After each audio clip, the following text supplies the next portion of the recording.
Assalamualaikum warahmatullahi wabarakatuh. Selamat pagi anak-anak. Semoga kita akan mengawali pembelajaran bahasa Indonesia ini. Harus kita awali dengan Bismillah, dan kita nanti pada ujung akhir pelajaran kita akan membaca hamdalah secara seksama. Semoga mendapatkan keberkahan ketika dalam belajar. Oke, semuanya sudah kenal saya kan? Nama saya kan Bapak Muhammad Khairil Bashar, boleh dipanggil Bapak Bashar atau Bapak Khairil. Sebelum kita akan memulai pembelajaran, mungkin saya akan memberikan sebuah gambaran yang akan kita pelajari, yang saya akan ajarkan, yaitu mengenai teks narasi ya. Apa itu teks narasi? Teks narasi itu adalah sebuah penjelasan atau sebuah materi yang ada dalam pembelajaran bahasa Indonesia, yang khususnya nanti anak-anak sudah akan mengetahui setelah ini, dan serta mempelajari apa itu teks narasi dan sebagainya, begitu ya. Jadi jangan patah semangat. Nanti kalau ada yang tidak paham boleh bertanya langsung. Wah, saya nggak paham, langsung, nggak usah malu-malu. Kalau malu-malu nanti Anda tidak tahu dan akan tidak pernah tahu bahwa belajar itu memang harus perlu dengan semangat. Oke, harus sudah paham ya. Yang tadi Bapak yang menjelaskan hadiah deklarasi. Oke, baik. Mari kita memulai pembelajaran bahasa Indonesia ini, yaitu mengenai teks narasi. Tahap awal, yaitu tak pasti tak lepas dari gagasan, yaitu pengertian teks narasi. Apa itu teks narasi? Teks narasi ialah sebuah karangan yang berbentuk lisan atau cerita yang terdiri atas kumpulan-kumpulan yang disusun secara kronologis. Apa itu Pak kronologis? Kronologis adalah menurut urutan waktu, jadi harus sesuai struktural, bahasanya harus lurus, harus sesuai. Misal setelah nomor 1, nomor 2 dan seterusnya, sehingga menjadi rangkaian cerita yang lengkap. Itulah teks narasi atau paragraf naratif. Arti lain, ada sebuah pengertian versi lain, yaitu narasi merupakan salah satu jenis pengembangan paragraf dalam sebuah tulisan yang rangkaian peristiwa dari waktu ke waktu dijabarkan dengan urutan awal, tengah, dan akhir. Jadi pada intinya pengertian teks narasi itu harus yang tadi sesuai, harus kronologis menurut urutan waktu. Apa itu? Harus ada awal cerita, tengah cerita, dan akhir cerita, dan sebagainya lainnya. Narasi bisa berupa fiksi dan non fiksi. Apa itu Pak fiksi dan fiksi? Fiksi itu adalah sebuah yang nyata, sedangkan non fiksi tidak nyata. Fiksi bisa mungkin ada orang membuat sebuah biografinya Bung Karno atau apa, itu yang dimanakan fiksi. Kalau sedangkan non fiksi itu seperti novel dan cerpen dan lain-lain, begitu. Oke, kita lanjut yang kedua. Oh iya, ada yang belum paham? Oh oke, pertanyaan yang sangat bagus. Oke, atas nama Eko ya. Oke Mas Eko, bagus. Saya juga, kalau ada murid yang belum paham tanya aja, jangan malu-malu ya. Karena Bapak Basar ini paling gak juga kalau ada murid itu kalau tidak paham dia diam. Ya bagaimana dia tahu ya? Jadi gini, mudahnya teks narasi itu Mas ya, sebuah cerita tersebut harus mempunyai kumpulan. Apa itu kumpulan? Kumpulan tersebut ada terdiri dari cerita awal, tengah, dan akhir. Nah, awal, tengah, dan akhir ini harus sesuai urutan, tidak boleh awal menjadi akhir, akhir dari awal, tengah menjadi awal. Jadi harus urut. Paham Mas Eko? Iya, bagus, begitu. Namun mudahnya ya, sederhananya narasi ini harus ada yang diceritakan atau yang akan ditulis sebuah tulisan itu memiliki cerita yang jelas, informatif, begitu. Paham Mas Eko? Ya, karena nanti narasi ini ada pembagainya banyak sekali. Jadi itu nanti belakangan aja. Untuk sementara ini dasarnya narasi sudah paham ya. Bagus. Oke. Terima kasih. Oke, kita lanjut pada ciri-ciri teks narasi. Ciri-ciri teks narasi ya, itu ada beberapa pilihan atau cukup banyak sih. Oke, saya sebutkan saja biar enggak terlalu ya. Yang pertama, satu, harus menonjolkan unsur perbuatan atau tindakan. Jadi dalam sebuah cerita teks narasi itu harus ada unsur sebuah perbuatan, dan perbuatan yang memang benar-benar dilakukan ya, bukan perbuatan yang dimanipulasi. Apa yang dimanipulasi itu? Perbuatan yang seakan-akan disengaja. Nah, maksudnya di sini memang perbuatan yang nyata, tidak dibuat-buat, memang menyampaikan berita yang akan disampaikan begitu. Yang kedua, dirangkai dalam urutan waktu seperti tadi. Pada intinya harus sesuai dengan urutannya. Yang awal ada cerita awal, nanti merembet lagi ke cerita tengah dan akhir. Yang ketiga, ada konflik. Konflik itu apa? Kalau mungkin di kelas ini masih belum belajar, tapi cukup menjadi wawasan. Nanti kalau Anda mengambil jurusan bahasa Indonesia di perkuliahan, nanti ada namanya matkul sintaksis atau morfologi. Itu ada membahas tentang tata kaidah kebahasaan. Nah, konflik itu salah satunya itu.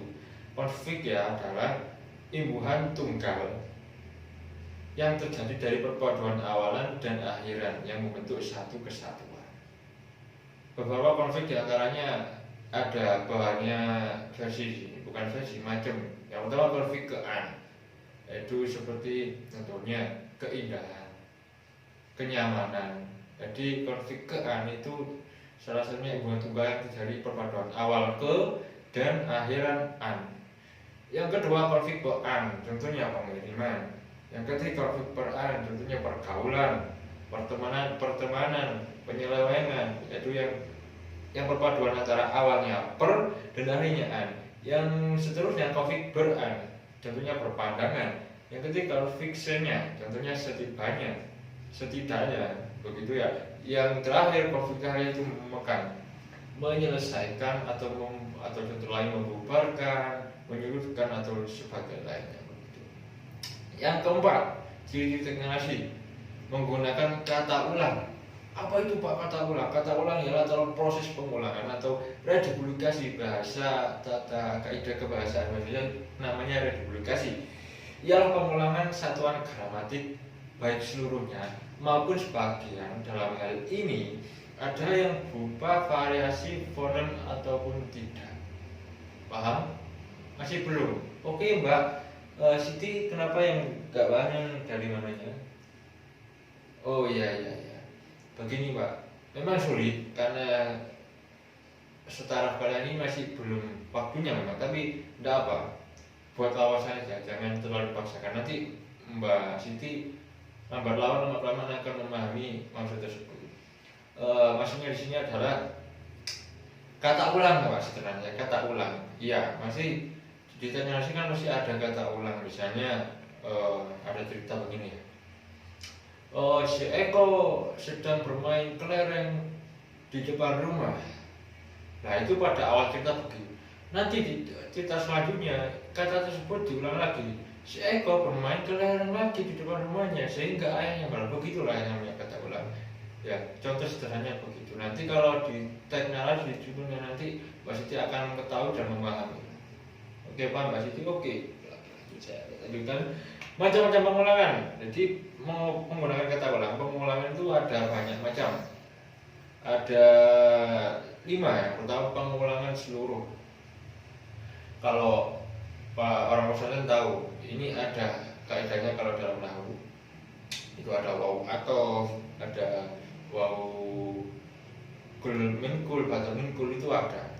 Sebenarnya kaidah bahasa Indonesia dan kaidah apapun bahasa Inggris, bahasa Jawa atau apapun itu ya intinya sama, cuman ketika penyampaiannya aja yang berbeda begitu. Yang kedua pengulangan sebagian, pengulangan bentuknya secara misalnya membaca. Lah, kemana sebagiannya setelah membaca jadi dibaca. Yang ketiga, pengulangannya berkombinasi dengan proses pembubuhan afik. Yang keempat, pengulangan dengan perubahan fonem. Yang ketiga, kita ulang semua begitu. Oke, paham? Oke, bagus. Oke, ini yang paling penting, tujuan narasi. Tujuan narasi adalah secara fundamental atau secara jelasnya ada beberapa tujuan menulis narasi, yaitu ada 2 poin. Poin pertama yaitu memberikan informasi atau wawasan dan memperluas pengetahuan. Yang kedua, memberikan pengalaman estetis kepada pembaca. Jadi pada intinya tujuan teks narasi itu diperdayakan atau dipergunakan untuk memberikan informasi atau menyampaikan informasi dan memperluas pengetahuan bagi si pembaca. Dan yang kedua, membuat si pembaca itu mendapatkan pengalaman estetis. Estetis itu lebih tepatnya bisa keindahan atau estetis banyak ya, banyak versi ya, banyak pemaknaan, atau bisa menekan kemanfaat si pembaca dalam membaca cerita tersebut, lebih tepatnya teks narasi. Struktur narasi itu ada 4 macam, ada 4 poin. Yang pertama pengenalan, yang kedua ada awal pertikaian, yang ketiga ada klimaks atau puncak pertikaian, yang terakhir ada anti klimaks atau penyelesaian. Apa perbedaan klimaks dan anti klimaks? Klimaks yaitu pada bagian ini berisi tentang ilustrasi konflik utama atau inti dari cerita. Sedangkan anti klimaks yaitu berisi tentang penyelesaian permasalahan yang terjadi dalam cerita dan menandakan pada akhirnya cerita. Jadi hampir sama, cuman ini berbeda dalam penyampaian. Apa yang berbeda? Sedangkan dalam klimaks itu menerangkan ilustrasi konflik utama atau inti cerita, sedangkan anti klimaks yaitu penyelesaian permasalahan dalam cerita. Itu berbeda namun hampir mirip, harus hati-hati ya. Yang tahap selanjutnya itu unsur-unsur narasi, yaitu ada unsur alur atau plot. Yang kedua pengembangan. Apa itu alur plot? Deretan, ada sebuah kejadian, itu yang mengatur hubungan peristiwa pertama sampai akhir.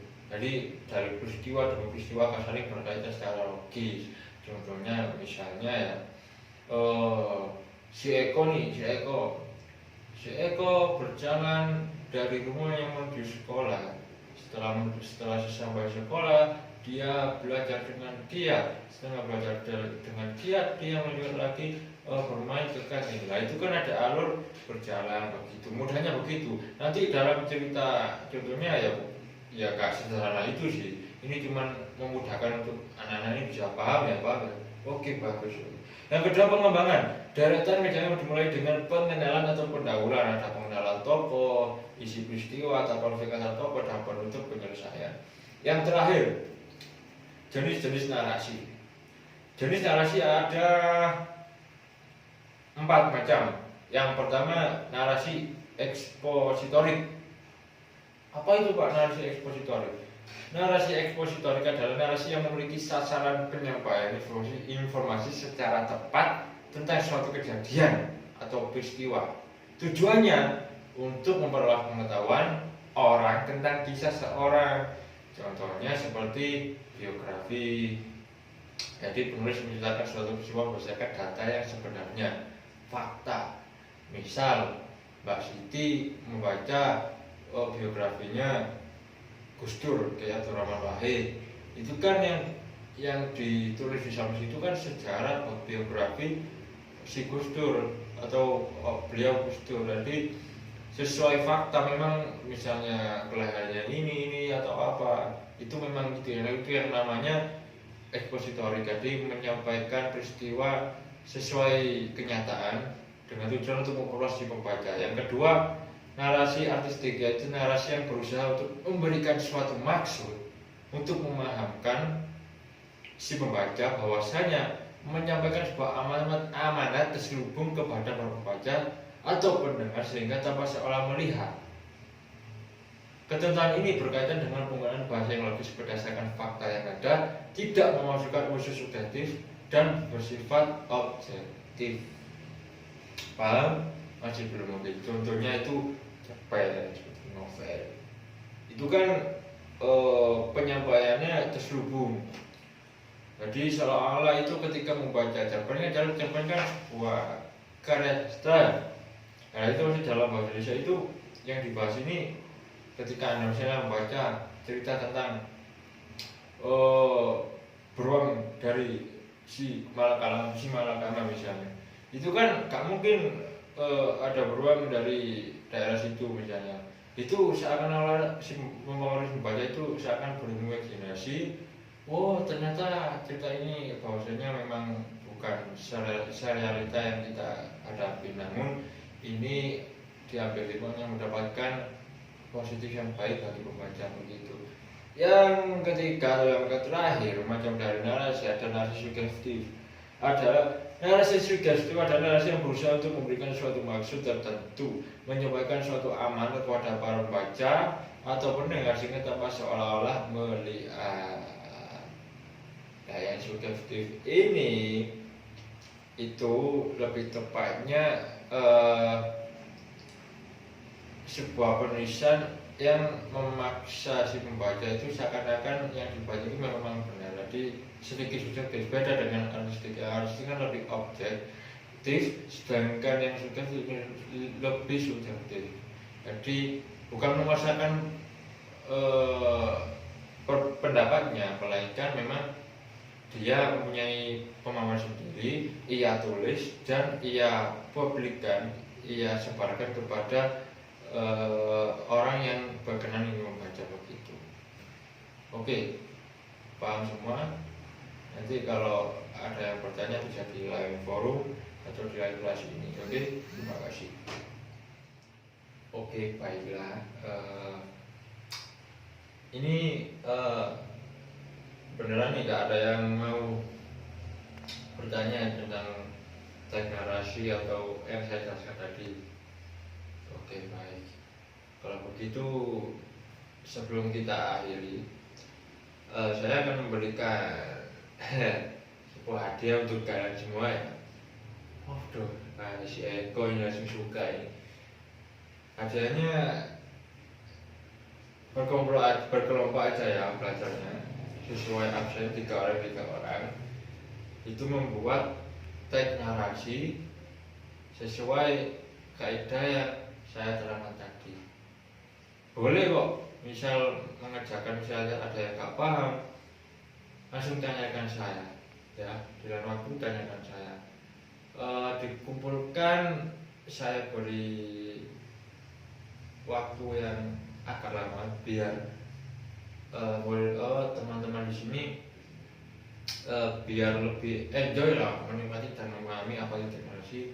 2 minggu ya, 2 minggu ke depan, berarti hari Senin, jadi Senin depannya lagi mengumpulkan ke saya.